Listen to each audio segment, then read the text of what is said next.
Hello, everyone.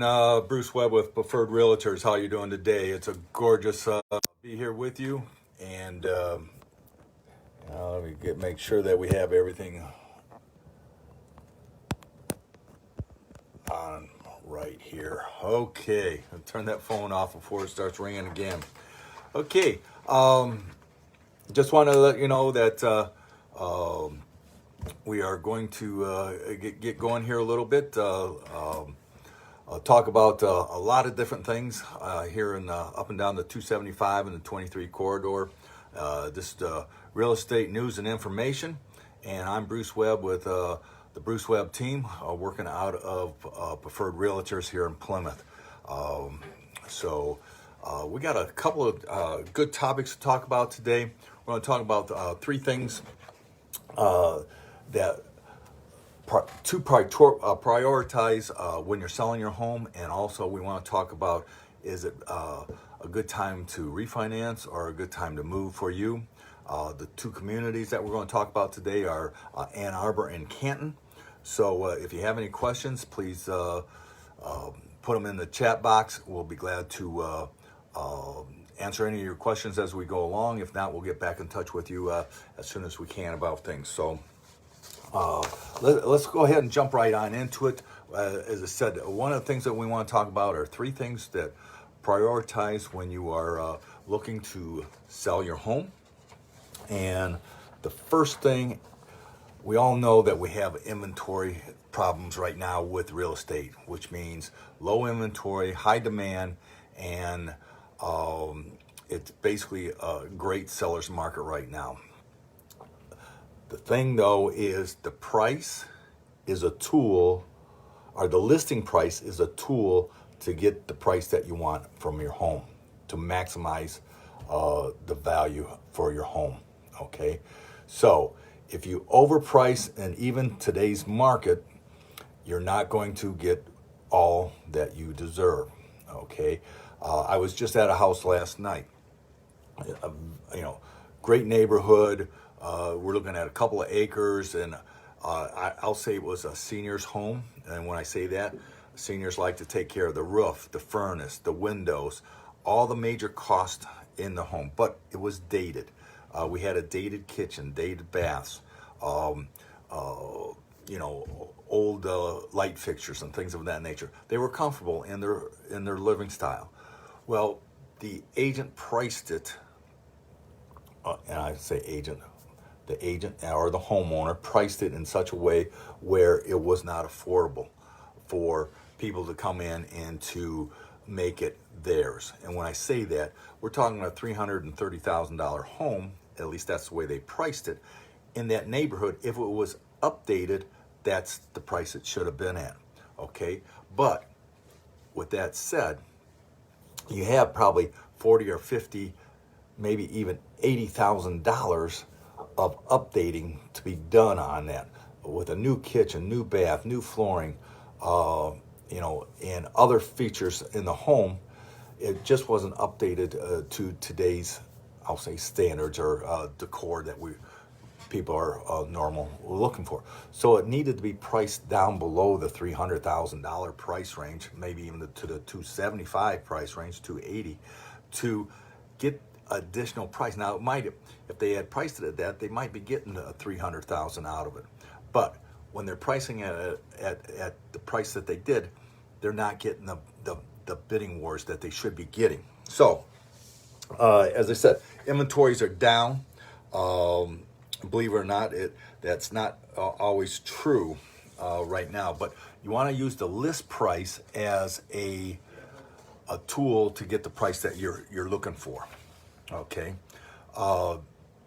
and right now, if you use that, you'll get the bidding wars going on that. So, okay, now emotion.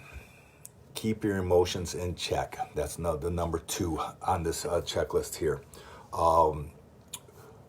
If you go back to 1985, the average length for someone to stay in their home was about 5 years. Okay, today it's 10. People get more attached. The longer they stay in a property, the more attached they're going to get to that property, and it makes it harder to make that move. Okay, so if if if you've raised, if it was your first home, if you raised your children in the home, these are things that every room has emotions to it. Something happened in that room that you'll you know will feel happy, sad, all these experiences that go on, makes it tougher. And that's why a real estate agent will help you with those emotions. And they look at it as more as a business transaction than an emotional transaction. And buyers also feel that way also, is they feel that they feel that they can live in this home, and they start getting emotionally attached to it when people get through it. So those are, you got to keep those things in check, and a good real estate agent will help you with that. So by doing that, keeping your emotions in check. And then the third thing is staging. Now, we talked about staging here a couple weeks ago, and the key about staging is you don't have to spend a lot of money for staging. Depending on the property that you're working with, you may or may not be able to afford a lot going on with it. Depending on lower price homes, you don't need to stage as much. Okay, but the paint, the light fixtures, if carpeting or something of those nature is worn, then you want to get those changed out. Okay, but I'm not asking people to do a whole renovation of their home, because you're not going to get your money back out of it. So what we do is we try to recommend items to be improved upon that will double, triple, or quadruple your money back. So if you spend $1,000, we want to make sure you're getting $4,000, $5,000, $6,000 back on it. Okay, so staging is very important. So you want to declutter, get as much items out of the house, box them up, do whatever. You're moving anyway, so you might as well get rid of, take care of those items and box them up and get them out of sight. Clean, obviously, buyers want to come into a clean environment. They don't want to look at, man, we got to clean this up before we even move in. We want that clean environment, and placing furniture and staging it in such a way where it makes it inviting. Now, as we've mentioned before, there are two types of properties. One we live in, and one we're going to sell. The ones we're living in, we want to make sure that, we do have the magnets on the refrigerator and the pictures of the kids and, the knickknacks around the room to remind us of certain events that happen in our lifetime. So those are important. But when you're turning around to sell a property, get those things out of the way. We want the buyers looking at the home and getting up to be able to feel that they can live there. They can't feel that feeling if your items are all throughout the house. Okay, so those are key points to remember. So first community today that we're going to talk about is Ann Arbor. Okay, we haven't talked about Ann Arbor. Again, these figures are coming from RealComp. These are April 2021 figures. We're about a month behind on getting those figures up to us. Okay. Inventory supply. Okay. In 2020, and you got to remember, last year at this time, it was really in the middle of pandemic. For real estate, March, April, and May, we were basically shut down.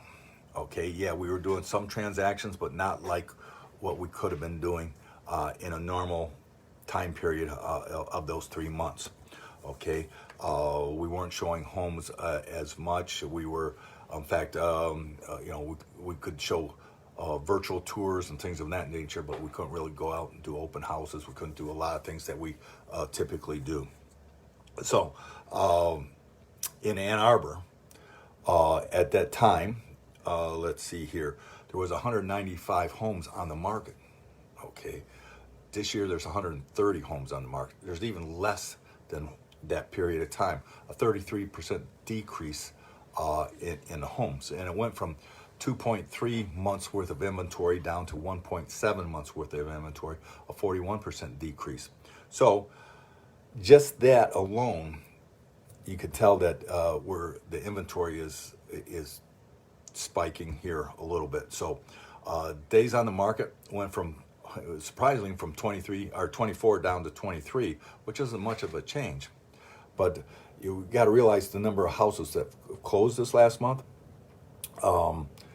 In 2020 was 59, and in April here of this year was 79. So more houses have actually sold with less inventory. So that sort of gives you an idea what's going on in Ann Arbor. Okay. Should I move or should I refinance? Big question. Okay. We have a lot of equity in our homes right now. Okay, according to the U.S. Census, over 38% of homeowner occupied homes are owned free and clear, meaning there's no mortgage on their properties right now. 38%, that's huge. Okay, those with mortgages are seeing their equity skyrocket. Okay, they've just given you an idea here. According to the first quarter of 2021 U.S. Home Equity Report, there are 17 million residential properties in the United States were considered equity rich, meaning that the combined estimate amount of the loan secured by these properties was 50% of or less than their estimate market value. So, for example, if they had a $200,000 home, they had $100,000 or less in a mortgage. Okay, that's 17.8 million homes have less than 50% owed on their property right now. Okay, give you an idea of what's going on with that. The count of equity-rich properties in the first quarter of 2021 represented 31.9%, or about 1/3 of the properties. 55.8 million mortgaged homes in the United States. That was up from 30.2% in the fourth quarter of 2020, and 28.3% in the third quarter, and 26.5% in the first quarter of 2020. So you can see how it's gone from 26.5 on up to 20 or 31.9. The surge of equity has given most homeowners the opportunity to use the equity in one or two ways.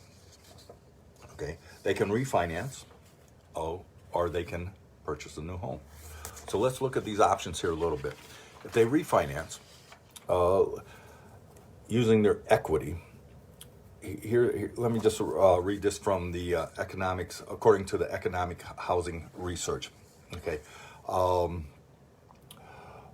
There's abundance, as we said, of equity, and record low mortgage rates can make refinancing a home easy. Some homeowners choose to refinance so they can lower their monthly payments. Others use that money to have a better cash flow, or they can use that money for improvements on their home, or taking their dream vacations. Okay, there's a lot of things that they can use with that money. Okay. Earlier this month, there were over 5 million homeowners with a loan funded by Freddie Mac who would benefit by refinancing their loan. As of January 2021, there were 452,122 loans with an average mortgage rate of 6.17%. That's huge right now. Now, that was a norm here a few years ago, 6%. Okay. Now, 1,027,834 loans with an average mortgage rate of 4.3, and there was 3,687,780 loans with a mortgage rate of 4.2. Okay, with mortgage rates currently hovering around the 3%, any of these homeowners would benefit from refinancing. They could lower their monthly payments by hundreds of dollars a month, or cash out large sums and get their monthly payment to be the same. So let's give you an example. if say if the homeowner has a $200,000 fixed mortgage rate with a 6% interest rate, refinancing a loan to 3% rate, their monthly mortgage payment, and this is just principal and interest, it's not taxes and insurance added on top of this, this is just principal and interest, would go from $1,199 per month down to $843 per month. That's $356 per month, or $4,272 per year. I could do a lot of money. I could do a lot of things with that $4,000 a year. On the other hand, if they just kept the mortgage rate the same, they could get a large lump sum out, and as I said, do a cash out on it, and you know, have that money to make home improvements or other things that they might want to do. As I said, vacations or whatnot, you know, college, whatever they wanted to spend that money on. Okay. So the other option, taking that big move up. Okay. So in the past year, prompted many homeowners to redefine what their dream home was. This pandemic sometimes felt the home was a little bit small, or they needed office space. You know, our lifestyle styles have changed in this last year. So these are important things to look at. So let's take an example of that.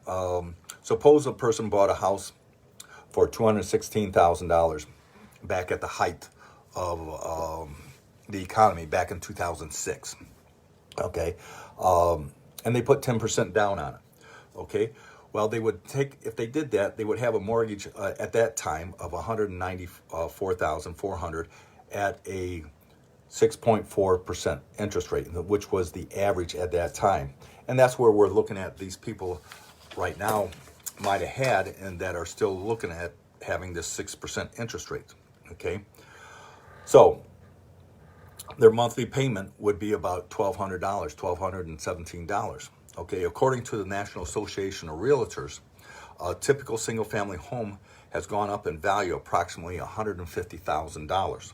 So that makes that $216,000 home now worth about $366,000. Now, when I say that, these are national averages. They're not the metropolitan, you know, the 275 corridor. This come from national, but they're not too far off. Okay, so if you deduct the selling expenses, which would be let's say like $20,000, they could walk away with about $130,000 to put down on their next home. This is a great down payment, great start, so the seller could take that equity and use it as a down payment on a new home. Let's assume that they purchased a home for $450,000, roughly $80,000 more than the value of their current home. If they did this, they could use that $130,000 as their down payment, take out a new mortgage of $320,000 with that 3% interest rate now as of today. And the monthly mortgage payment, again, just principal and interest, would be about $1,349, which is just like $132 more than what they're paying now. But they're getting you know, their dream home that they didn't have before. So it's a great opportunity to take that money and invest it back into your lifestyle and into your home. So again, those are two options that you have right now, and I'm sure there's more out there, but either refinancing or purchasing. I'm working with a lot of buyers right now. I'm going to say sellers/buyers. We have taken equity lines out. We have also working with bridge loans, and they're using that money to make a purchase, non-contingent on them selling their home, but the way this market is, they're going to turn around and sell their home fairly quickly. As you say, we're, you know, let's see, let's look at Canton right now that we're coming up. Average days on the market is 22 days. I'll tell you the truth, if the home is priced right, clean and neat, ready to rock and roll, I'm going to say 7 to 10 days, it should be off the market.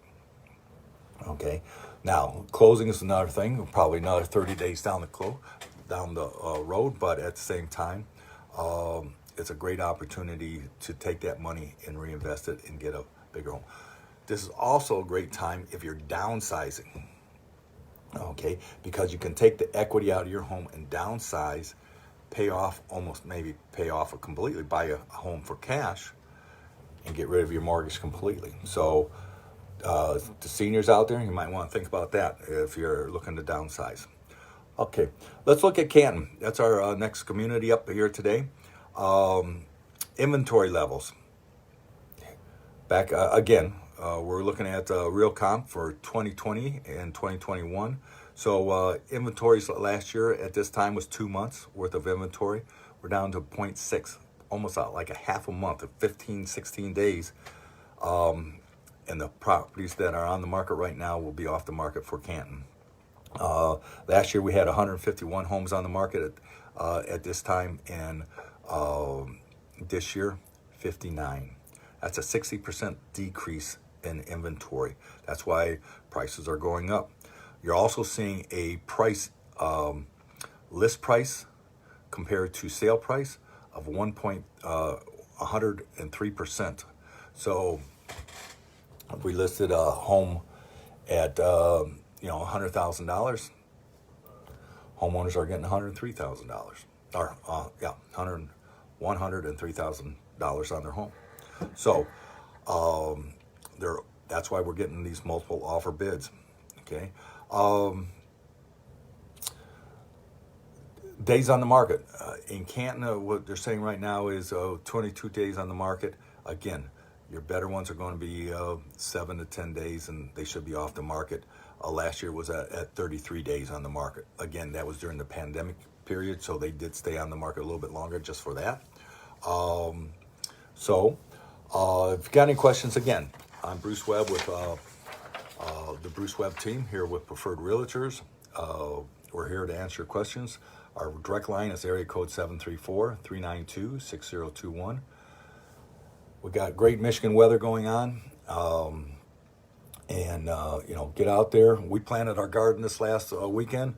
I hope you were able to get out and do something in this weekend outside. Great for golfers right now. Get out, enjoy the sun, and I look forward to hearing from you soon. So have a great Michigan day, and let's talk soon. Bye now.